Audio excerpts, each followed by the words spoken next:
Hello students, welcome back to new video lecture. इस video lecture में हम लोग स्टार्ट करने वाले हैं neutral versus charged object. Last वाले वीडियो लेक्चर में हम लोगों ने क्या पढ़ा था? लास्ट वाले वीडियो लेक्चर में हम लोगों ने पढ़ा था कि चार्ज एक्चुअल में होता क्या है। तो थोड़ा सा हमने इलेक्ट्रॉन, प्रोटॉन और न्यूट्रॉन के बारे में पढ़ा था। किसी बॉडी के चार्ज होने का क्या मतलब होता है, ये सब चीजें हमने पढ़ा था। इलेक्ट्रोस्टैटिक की डेफिनेशन के बारे में पढ़ा था। तो सेकंड वीडियो लेक्चर में, इलेक्ट्रोस्टैटिक की सेकंड लेक्चर में हम लोग पढ़ने वाले हैं कि न्यूट्रल ऑब्जेक्ट या अनचार्ज्ड ऑब्जेक्ट का क्या मतलब होता है और चार्ज्ड ऑब्जेक्ट का क्या मतलब होता है। क्लियर है ना? इसके बारे में हम लोग यहाँ पे पढ़ने वाले हैं। तो आप देख सकते हैं यहाँ पे स्क्रीन पे पहले से ही मैंने लिख दिया है टाइम सेव करने के लिए। तो यहाँ पे है पॉजिटिव, यहाँ पे देखिए ऑब्जेक्ट है हमारे पास ये। सबसे पहले पॉजिटिवली चार्ज, अगर कोई बॉडी पॉजिटिवली चार्ज है तो उसका क्या मतलब होता है, उसके बारे में हम लोग क्या इंफॉर्मेशन जानते हैं। अगर कोई बॉडी जो है वो नेगेटिवली चार्ज है तो उसके बारे में हम लोग क्या इंफॉर्मेशन जानते हैं, वो उसके बारे में पढ़ लेते हैं। पॉजिटिवली चार्ज्ड ऑब्जेक्ट, इसका मतलब है कि नंबर ऑफ प्रोटॉन्स, इसका मतलब है कि नंबर ऑफ प्रोटॉन्स इलेक्ट्रॉन से ज्यादा होंगे क्योंकि पॉजिटिवली चार्ज है। मतलब इसमें हम कह सकते हैं कि ये डिफिशियंसी ऑफ इलेक्ट्रॉन्स होगा। डेफिशिएंसी ऑफ इलेक्ट्रॉन यहां लिखेंगे हम लोग। डेफिशिएंसी मतलब कमी, तो ये हो जाएगा कितना? Deficiency of electrons. यहां पे इलेक्ट्रॉन्स की कमी है। हम बात हमेशा इलेक्ट्रॉन के टर्म्स में ही करते हैं, ठीक है ना? बात हम लोग कैसे करते हैं? हमेशा इम्बैलेंस के टर्म्स में करते हैं। यहां पे क्या लिखेंगे नेगेटिवली चार्ज में? यहां पे एक्सिस ऑफ इलेक्ट्रॉन्स, मतलब इलेक्ट्रॉन्स की कमी नहीं होती, वो ज्यादा होते हैं। तो यहां हो जाएगा एक्सिस ऑफ इलेक्ट्रॉन्स। भाई कोई बॉडी नेगेटिवली चार्ज है, इसका मतलब उसमें नंबर ऑफ इलेक्ट्रॉन्स प्रोटॉन से ज्यादा है। वो कितना ज्यादा है ये हम लास्ट वीडियो में पढ़ चुके हैं। मैंने आपको लास्ट वीडियो में बताया था कि जो हम चार्ज को रिप्रेजेंट करते हैं वो होता है प्लस माइनस एन ई, जहां पे एन जो है 1 2 3 4 कोई भी इंटीजर हो सकता है। ये चीज हमने पढ़ा था। और ई क्या होता है? एलिमेंट्री चार्ज पार्टिकल, जिसकी वैल्यू मैंने आपको बताई थी 1.6 इंटू 10⁻⁻19 कूलम एक ई पे चार्ज होता है। मतलब एक ई एक इलेक्ट्रॉन के इक्वल होता है, ठीक है ना? बस वो नेगेटिवली चार्ज होता है, प्रोटॉन पॉजिटिवली चार्ज होता है। तो ठीक है, एक्सिस ऑफ इलेक्ट्रॉन। और अनचार्ज्ड ऑब्जेक्ट में क्या बात करेंगे हम लोग? अनचार्ज्ड ऑब्जेक्ट में क्या होता है? अनचार्ज्ड ऑब्जेक्ट में नंबर ऑफ इलेक्ट्रॉन ये नंबर ऑफ प्रोटॉन के बराबर होते हैं। अगर नंबर ऑफ इलेक्ट्रॉन और नंबर ऑफ प्रोटॉन दोनों इक्वल हैं तो बॉडी अनचार्ज होती है। एक्सिस में नंबर ऑफ इलेक्ट्रॉन ज्यादा होते हैं नंबर ऑफ प्रोटॉन से, इसीलिए इसे एक्सिस ऑफ इलेक्ट्रॉन बोलते हैं। ऐसी सिचुएशन में बॉडी जो है वो नेगेटिवली चार्ज होती है और पॉजिटिवली चार्ज बॉडी में इलेक्ट्रॉन की संख्या हमेशा प्रोटॉन की संख्या से कम होती है, ठीक है ना? इस तरह से ये नंबर्स जो है प्रोटॉन से हमेशा लेस होते हैं। ये हो गया हमारे पास पॉजिटिवली चार्ज्ड बॉडी। क्योंकि किसी बॉडी के चार्जिंग का मतलब हमने क्या पढ़ा था? Imbalance of electron and proton. क्या होता है? Imbalance of electron and proton. मैं यहाँ पे लिख देता हूं किसी बॉडी के चार्ज होने का क्या मतलब होता है। एक minute, let me change the colour. देखिए किसी बॉडी के चार्ज होने का क्या मतलब होता है। क्या हो जाएगा? चार्ज मीन्स चार्ज का क्या मतलब होता है? Means imbalance of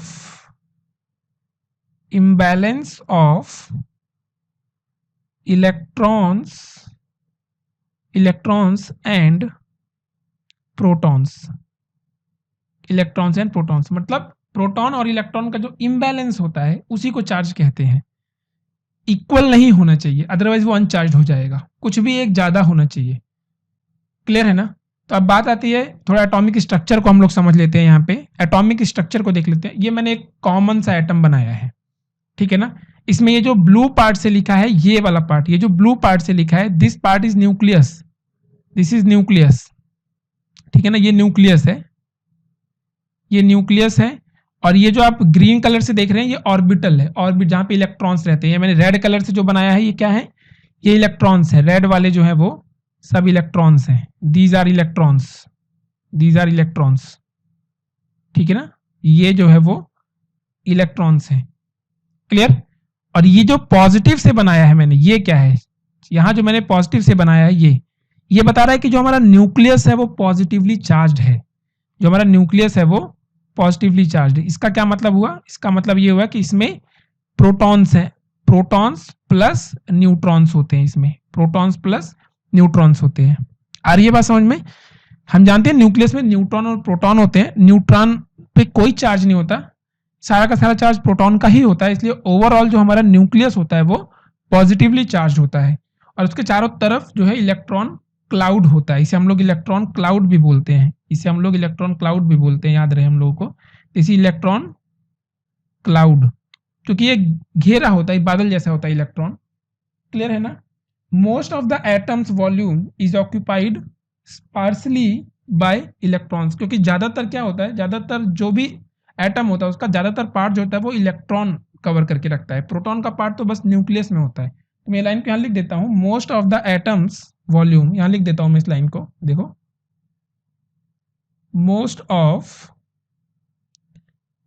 of the atoms volume sparsely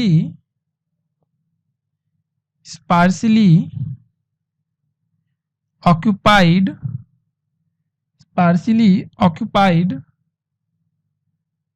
by electrons. थोड़ा राइटिंग अच्छी नहीं जा रही है मेरी वाइट शीट पे, क्योंकि आज मैं वीडियो जो है बैकग्राउंड वाइट रख के बना रहा हूँ।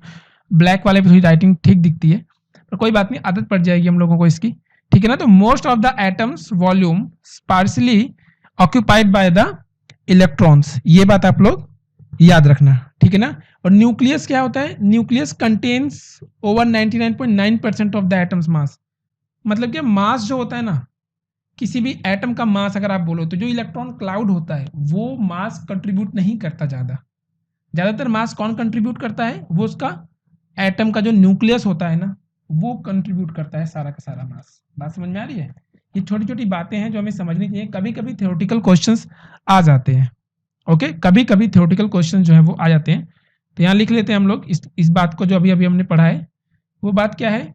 वो बात यह है कि न्यूक्लियस कंटेन्स, कहाँ लिखें, देखिए यहाँ लिख लेते हैं, यहाँ लिख लेते हैं हम लोग न्यूक्लियस। आप लोग जब नोट्स बनाना तो ढंग से बनाना थोड़ा। न्यूक्लियस कंटेन्स ओवर 99.9%, मतलब एटम का 99.9% जो होता है वो न्यूक्लियस कंटेन करता है ऑफ द एटम्स मास। बस समझ भाई, न्यूक्लियस क्या करता है? वो 99.9% एटम का मास कवर करके रखता है। मतलब इलेक्ट्रॉन का अपना खुद का कोई मास नहीं। आप जानते हो इलेक्ट्रॉन का मास बहुत कम होता है, ठीक है ना। तो हम देख लेते हैं, अब एक टेबल बना लेते हैं। पहले तो मैंने यहाँ पे एक एग्जाम्पल से लिखा हुआ है कुछ चीज़। यहाँ देखिए कि एग्जाम्पल में मैंने कुछ लिखा हुआ है समझाने के लिए। ये वाला पार्ट, ये वाला पार्ट, ये वाला पार्ट आपको क्या समझा रहा है? सॉरी, ये पार्ट आपको क्या समझा रहा है? ये पार्ट आपको ये बता रहा है कि मैंने यहाँ पे लिथियम का एग्जाम्पल लिया है, ठीक है ना। लिथियम का एग्जाम्पल लिया है, जैसे ये लिथियम एटम है, तो लिथियम एटम में जब वो अनचार्ज होगा यानी बिल्कुल न्यूट्रल होगा, किसी भी तरीके का इम्बैलेंस नहीं होगा, तो वहां पे 3 इलेक्ट्रॉन और 3 प्रोटॉन होंगे, ठीक है। और जब उसमें से एक इलेक्ट्रॉन निकल जाएगा, किसी और के पास चला जाएगा, यहां से इलेक्ट्रॉन जो है वो, यहां से जो है इलेक्ट्रॉन वो निकल गया है, देखिए यहां से इलेक्ट्रॉन निकल गया है, तो यहां पे कितना बचा? 3 था, अब यहां पे 2 इलेक्ट्रॉन बचे हैं। तो इसका मतलब इसने अपना एक नेगेटिव चार्ज दे दिया किसी को। इसका मतलब इसके पास अब नेगेटिव चार्ज की कमी आ गई है और पॉजिटिव चार्ज की अधिकता आ गई, यानी पॉजिटिव चार्ज इसमें ज्यादा है। कितना ज्यादा है? 1 ज्यादा है। यहाँ पे प्रोटॉन 3 है और इलेक्ट्रॉन सिर्फ 2 ही हैं, तो 1 नंबर से ये पॉजिटिवली चार्ज हो जाएगा, 1 नंबर से, यानी लिथियम प्लस हो जाएगा ये, ठीक है ना। यहाँ पे 4 इलेक्ट्रॉन्स हैं, 3 इलेक्ट्रॉन होने चाहिए थे, लेकिन कहीं से इसमें 1 इलेक्ट्रॉन आ गया है। इसका मतलब इसमें अब इलेक्ट्रॉन के नंबर प्रोटॉन के नंबर से ज्यादा हैं। तो पहली बात तो ये क्लियर हो गया कि अब ये नेगेटिवली चार्ज हो गया है एटम, ठीक है ना। अब जो है ये कितना नेगेटिवली चार्ज हुआ है? 1 इलेक्ट्रॉन ज्यादा है, इसलिए 1 ही चार्ज इस पे आएगा। ये बात समझ में आ रही है? देखिए लिख दिया है मैंने, 3 प्रोटॉन 3 इलेक्ट्रॉन 4 न्यूट्रॉन, न्यूट्रॉन का आदान प्रदान हो रहा है, न्यूट्रॉन तो ठीक रहेंगे। यहाँ पे प्रोटॉन 3 है पर इलेक्ट्रॉन 2 है, यहाँ पे प्रोटॉन 3 है पर इलेक्ट्रॉन 4 है। तो बात समझ में आ रही है? हम लोग इसे कैसे समझ रहे हैं? ऐसे सभी एटम्स के साथ होता है। किसी भी एटम का चार्ज होना या अनचार्ज होने का यही मतलब होता है कि उसमें इम्बैलेंस इलेक्ट्रॉन प्रोटॉन का कितना है।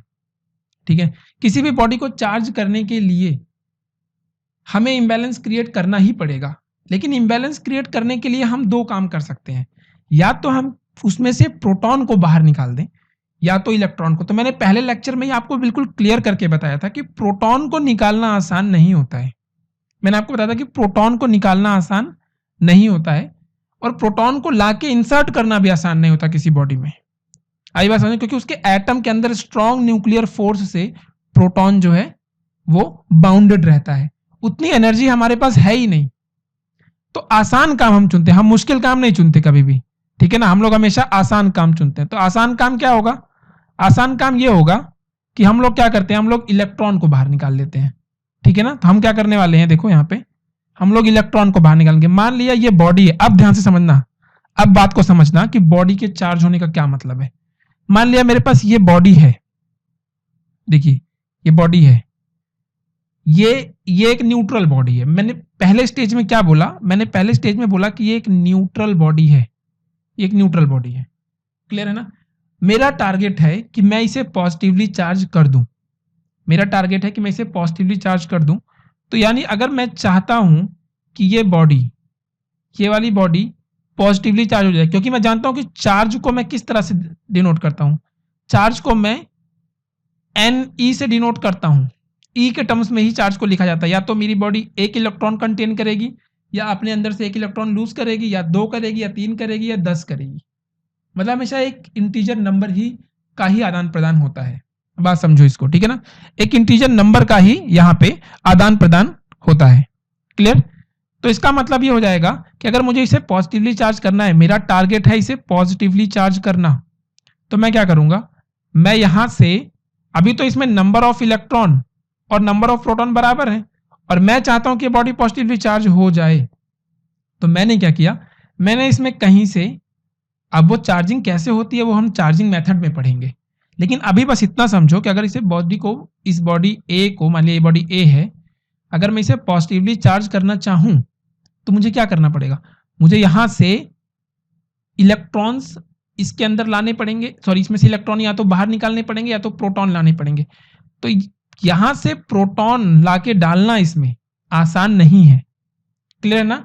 ये काम करना आसान नहीं है, क्योंकि मैंने कहा कि प्रोटॉन कहीं से भी निकालना मुश्किल है। तो हम ये काम नहीं करेंगे, हम इसको हटा देते हैं, हम दूसरा कोई काम करेंगे। हम देखते हैं दूसरा क्या काम करेंगे। ठीक है, हम लोग क्या करने वाले हैं, हम लोग जो है, एक मिनट, हाँ ठीक है, हम लोग क्या करने वाले हैं, हम लोग इलेक्ट्रॉन लाएंगे। देखो हम लोग इलेक्ट्रॉन लाके डालेंगे इसके अंदर, इलेक्ट्रॉन। मान लिया मैंने इसमें 3 इलेक्ट्रॉन लाके डाल दिए कहीं से। भाई पहले number of electron number of proton के बराबर थे, लेकिन अब इसमें 3 इलेक्ट्रॉन एक्स्ट्रा आ गए हैं। आई बात समझ में? मतलब इसमें एक्सिस ऑफ इलेक्ट्रॉन बन चुका है, एक्सिस ऑफ इलेक्ट्रॉन क्रिएट हो गया है, एक्सिस ऑफ इलेक्ट्रॉन क्रिएट हो गया है। इसमें नंबर ऑफ इलेक्ट्रॉन अब प्रोटॉन से ज्यादा हो गए हैं। सॉरी मैंने इसे नेगेटिवली चार्ज कर दिया, चलो कोई बात नहीं, काम करते हैं, टारगेट चेंज कर लेते हैं अपना, मैंने थोड़ा उल्टा कर दिया है, काम करते हैं अपना टारगेट ही चेंज कर लेते हैं। टारगेट क्या है, मैं इस बॉडी को नेगेटिवली चार्ज करना चाहता हूं। लो ठीक है ना, एक्चुअली ये पॉजिटिवली चार्ज करना था, मैंने उल्टा कर दिया, कोई बात नहीं। नेगेटिवली चार्ज करना चाहता हूं, मैंने 3 इलेक्ट्रॉन लाके डाल दिए। अब इसका चार्ज कितना हुआ, इसका चार्ज हुआ कितना, नेगेटिवली चार्ज है, तो जो यहाँ पे प्लस माइनस लिखा होता था उसमें से मैं माइनस सेलेक्ट करूंगा, और n की वैल्यू है 3, क्योंकि n वो इम्बैलेंस नंबर बताता है 3, और इलेक्ट्रॉन लेके आए हैं तो -3e, e के टर्म्स में ये हमेशा लिखा जाता है। ये देखिए इसका चार्ज हो चुका है। मान लिया सेम बॉडी है और मुझे चार्ज करना है इस सेम बॉडी को, इसी सेम बॉडी को मुझे पॉजिटिवली चार्ज करना है, पॉजिटिवली चार्ज करना है। मेरा टारगेट है कि मैं इसे पॉजिटिवली चार्ज कर दूं। ठीक है ना, बॉडी अभी भी सेम है, बॉडी ए है। क्लियर? तो हम कैसे सॉल्व करेंगे? अगर इस बॉडी को मुझे पॉजिटिवली चार्ज करना है तो मतलब अब मुझे इसमें प्रोटॉन को मैं यानी प्लस को मैं हमेशा ब्लू साइन से दिखा रहा हूं इस वीडियो में। तो अगर मुझे यहां पे करना है तो मैं प्रोटॉन लाके डाल तो नहीं सकता इसमें एक्स्ट्रा प्रोटॉन, ठीक है ना। मेरा टारगेट है इसको पॉजिटिव चार्ज करना। तो मैं क्या करूंगा, इसमें से इलेक्ट्रॉन को बाहर निकाल दूंगा। तो मैंने क्या किया, मैंने इसमें से इलेक्ट्रॉन्स को बाहर निकाल दिया। कितना इलेक्ट्रॉन बाहर निकाला? मैंने मान लिया कि मैंने 5 इलेक्ट्रॉन बाहर निकाल दिए। अगर मैंने इसमें से 5 इलेक्ट्रॉन बाहर निकाल दिए हैं तो अब इसमें इलेक्ट्रॉन की कमी हो गई है और अब ये बॉडी पॉजिटिवली चार्ज हो चुकी है। क्यों? क्योंकि अब इसमें number of proton number of electron से ज्यादा होंगे। कितना ज्यादा होगा? पहले दोनों बराबर थे, समझो ये 10 था, ये भी 10 था। उसमें से मैंने 5 इलेक्ट्रॉन निकाल दिए, मेरे पास 5 इलेक्ट्रॉन ही बचे हैं, यानी प्रोटॉन इलेक्ट्रॉन से 5 ज्यादा है, 5 नंबर से ज्यादा है। इसका मतलब इसमें चार्ज कितना हुआ? इस बॉडी का जो चार्ज हो गया वो हो गया +5e। इस तरह से कोई बॉडी चार्ज होती है, ठीक है ना, 5e कूलम।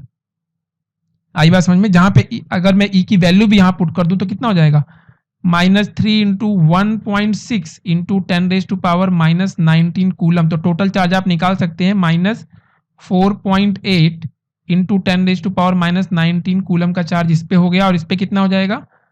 इस पे हो जाएगा, देखिए इस पे चार्ज हो जाएगा प्लस कितना हो जाएगा? 8.0, सही है ना। ये 16 से आप मल्टीप्लाई कर दूंगा इंटू 10⁻⁻19 कूलम, ये इसका चार्ज हो जाएगा।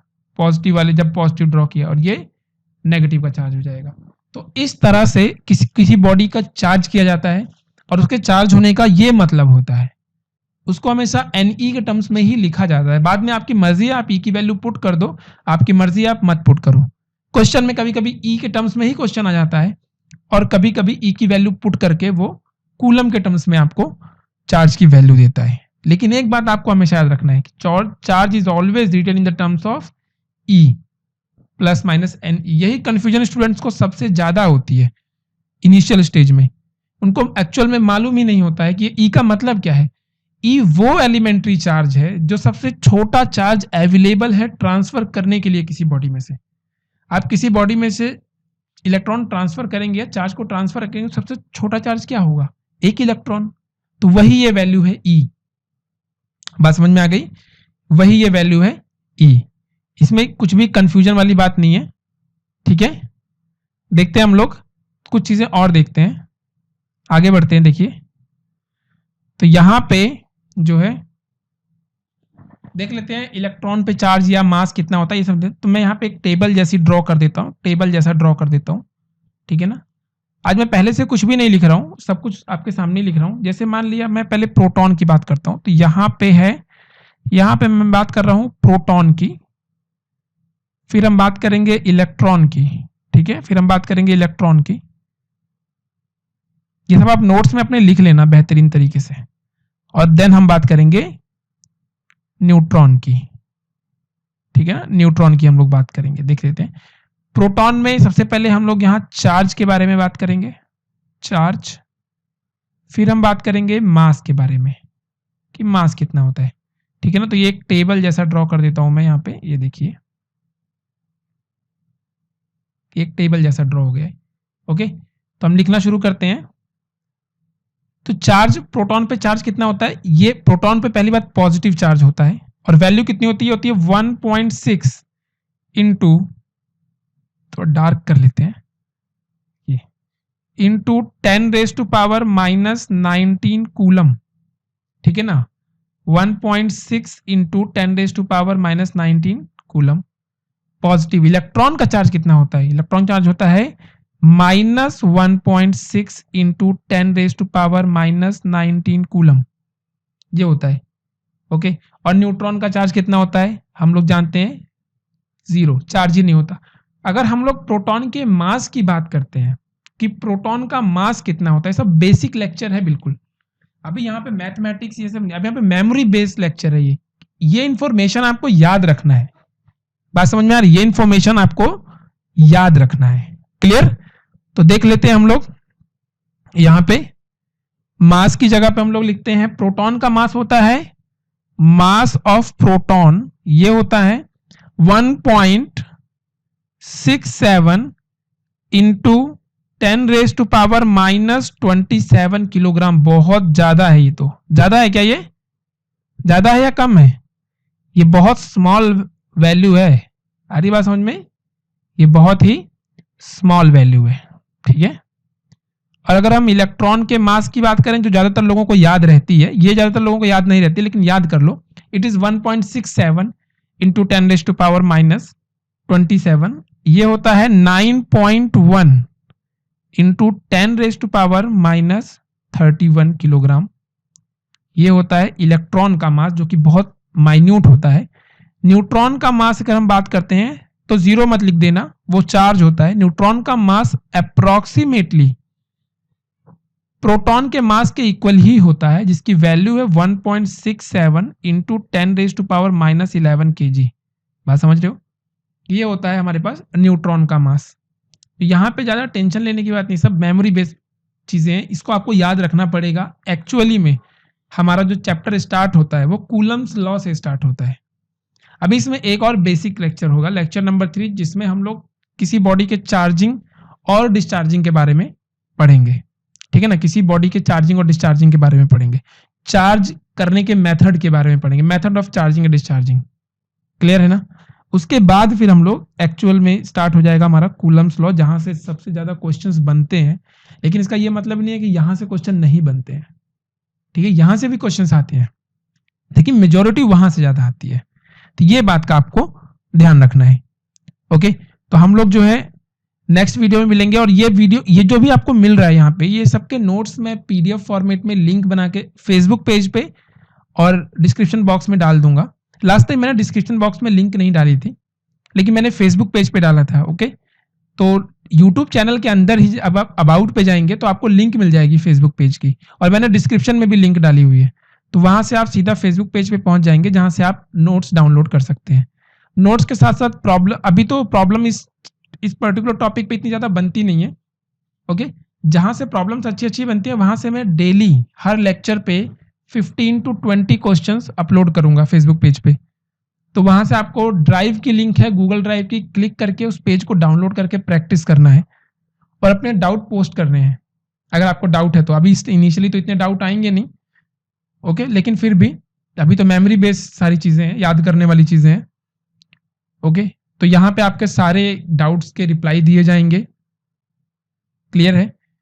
और जितना ज्यादा हो सके आप लोग अपने फ्रेंड्स को इसके बारे में बताओ जो अभी नहीं जानते हैं। ऐसे तो यूट्यूब पे बहुत सारे चैनल्स अवेलेबल हैं, सब बहुत अच्छा कर रहे हैं, ठीक है ना। आपको जहां से समझ में आए, जहां से बेटर आपको लगे, आप वहां से पढ़िए, कोई प्रॉब्लम नहीं है, लेकिन पढ़ लीजिए। पढ़ना इंपॉर्टेंट है। ये जो लॉकडाउन का टाइम है, ठीक है ना, ये स्टूडेंट्स के लिए तो वैसे तो बुरा ही टाइम है ओवरऑल, लेकिन स्टूडेंट्स के लिए ये बेनिफिशियल है। जिनको भी एंट्रेंस एग्जाम देना है उनके लिए ये बहुत प्रॉफिटेबल टाइम है। आप अपनी सारी गलतियां सुधार सकते हैं इस टाइम में, जो भी आपने पहले की है, नहीं पढ़ाई की है। और जो बच्चे 10th से 11th में आए हैं वो अभी थोड़ा पेशेंस रखें। 1-2 दिन में 11th का जो है यूनिट एंड डायमेंशन पहला जो चैप्टर है वो हम लोग स्टार्ट करेंगे अलॉन्ग विथ फिजिक्स इंट्रोडक्शन, ठीक है बच्चों। तो अगली वीडियो में मिलते हैं। मैं ज़्यादा वीडियो लंबी नहीं बनाना चाहता हूँ, ज़्यादा बोलना नहीं चाहता हूँ आउट ऑफ सब्जेक्ट, ठीक है। नेक्स्ट वीडियो में मिलते हैं हम लोग, डायरेक्टली चार्जिंग मेथड डिस्कस करेंगे। वो वीडियो थोड़ी लंबी होगी क्योंकि इसमें ज़्यादा बोलना होता है, तो चार्जिंग मेथड के बारे में बात करेंगे हम लोग। मिलते हैं अगली वीडियो में। Have a nice day everyone and take care yourself.